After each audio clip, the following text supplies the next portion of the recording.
So I haven't talked on here much about my obsession with Moby Dick, but it is not only tattooed on my arm, it is also tattooed on my heart. I think it's probably the best book ever written on this continent, and it's also a very deep book about spirituality and the purpose of life and what we're doing here.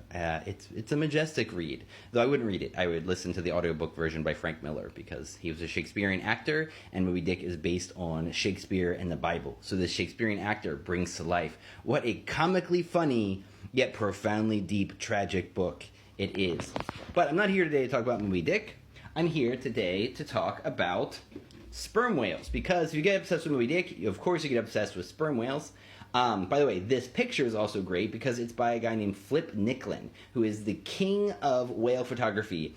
I have a book upstairs of Flip Nicklin's whale photos, and if you're into that, you should get that book because they're really beautiful stuff. But this book is Sperm Whales, Social Evolution in the Ocean by Hal Whitehead. And Hal Whitehead is one of the great researchers of sperm whales.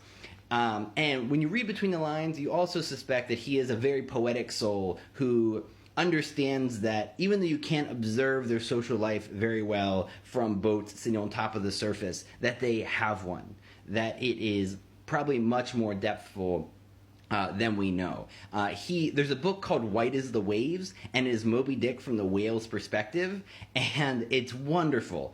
Hal Whitehead said, "Listen, I don't know if that's true, but it sounds true. Science can't prove that's true, but it makes sense."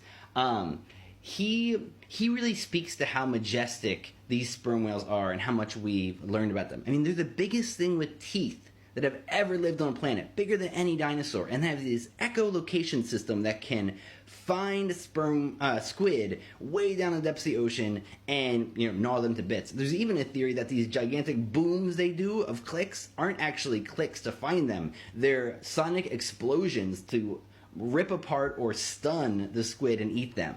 We can't prove that because we can't see their hunting stuff down there, but it is an idea that's out there.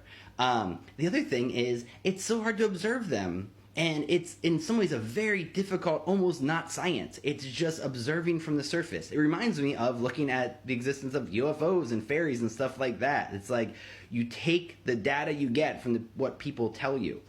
For instance, we've never seen a sperm whale making love. It's never been observed in nature. We assume they do it because they're basically the elephants of the ocean and they're mammals, but we've never seen it happen. So according to science, sperm whales don't screw.